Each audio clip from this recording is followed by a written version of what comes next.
Welcome back, fans, to the ECHL Insider. I am your host, Garrett Hunter, and today we will start going division by division, talking about each ECHL franchise and how last season went for each team and what's to come this season for each ECHL team.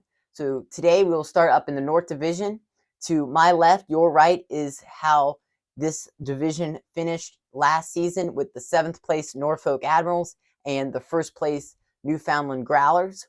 So let's get right to it with number 7, the Norfolk Admirals.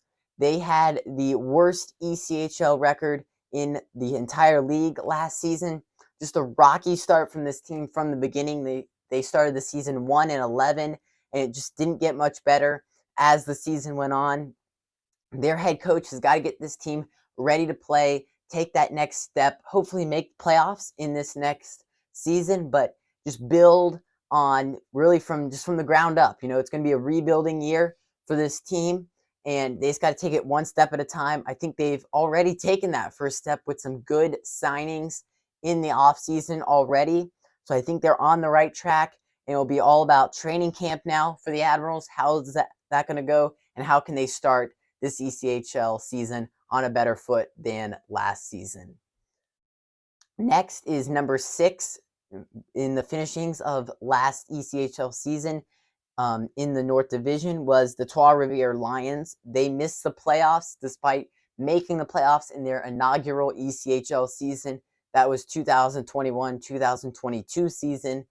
This season got off to a bad start for them with a head coaching change. They had an intern head coach, but now coming into the 2023-2024 season, they got a new coaching staff in Trois-Rivières and a lot of work to be done in Trois-Rivières, obviously, after not making the playoffs. But obviously, training camps got to go well for these guys. They got to get on the right step to start the season. And they already have made some good signings. So a lot of work to be done, but I think it's possible for the Lions to get back on the right track this upcoming season. Next, we'll talk about who finished number 5 in the North Division, the Worcester Railers. And boy, was it a roller coaster season for these guys. They got off to a 9-0 start. That's an ECHL record for the best start ever.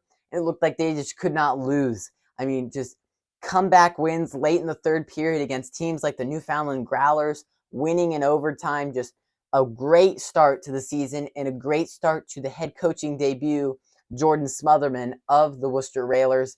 And it looked really good. They were the hottest team to start this season, but then it went down. Month after month, the wins just started getting lower and lower, and then they found themselves in March and April fighting for that last playoff spot to the Adirondack Thunder. They end up coming one game short of making the playoffs. So now it falls on the head coach. How do you take that devastating blow and how that back half of the season started, and how do you get ready for this upcoming season? They know they want to start good like they did last season, but you've got to continue that momentum through a 72-game schedule, and that's what Jordan Smotherman's going to look to do for these Worcester Railers in the upcoming season. We'll go now to number 4, the Adirondack Thunder, and they started the complete opposite of the Worcester Railers. A horrible start to the season. You look at this team in December, and they looked terrible. I mean, they looked like they might finish last in the entire league. Looked like playoffs were just out of the question. But then the captain, led by example, leadership, veterans on this team started piling up wins, started leading this team, and just a flip switch.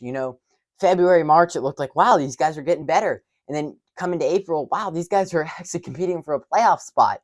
And it came down to that thrilling weekend in Cool Insuring Arena, and they ended up clinching the playoffs, beating the Worcester Railers for that 4th spot. Then they went to the Kelly Cup playoffs, lost 4-1 to the Newfoundland Growlers, but a big momentum boost for this franchise that they'll take away from that season. Now we'll see what they do with that as they start the next season. Are they going to start on a much better foot than last season? That's obviously the goal for Adirondack. They can start well, finish well. I think this is a really good team. Think about the leaders on this Adirondack team. I think they have a really good shot to have a great new season in this North Division. Now we'll move on to number 3 is the Maine Mariners, and they made the playoffs last season for just the second time in franchise history. It was back-to-back seasons making the playoffs for the Mariners, both to the Reading Royals. And it didn't go well both times. This last season, losing 4-2 in the first round of the playoffs to the Reading Royals. So a lot of bad blood now with the Mariners and Royals in the playoffs. Mariners will be looking to get back on the right track. They had a good regular season. A lot of good offense, a lot of good things we saw from the Mariners, but they got to continue that coming into this next season. And can they have postseason success? Looked like they were going to. Looked like this was a good team coming into the postseason, but they ended up getting bested by the Reading Royals for the second straight season.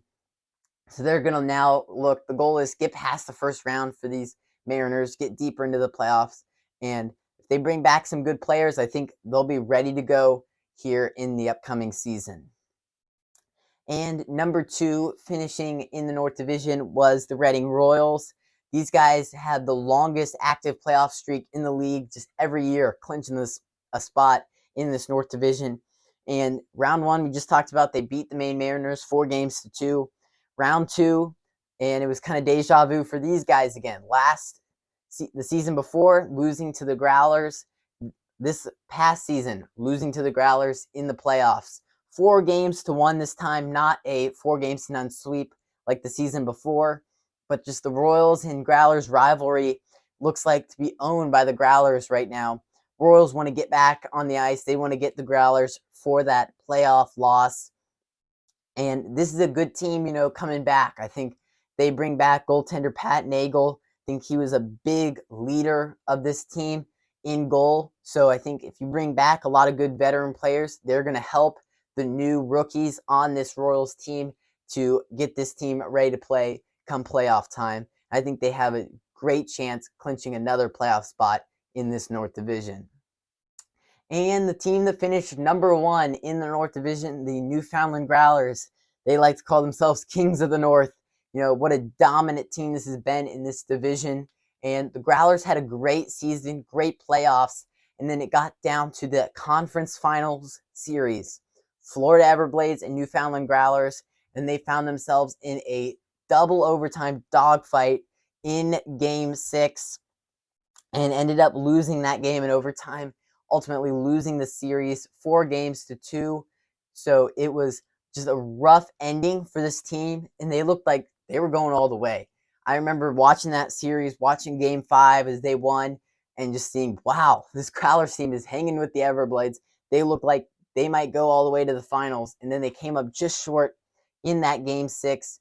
Ultimately did not go to the Kelly Cup Finals, but I think this is a team that's going to come back just ready to go in this next season, ready to take the North Division again. Make sure to subscribe to our channel below, and in 2 weeks we will have the next division to talk about in the ECHL.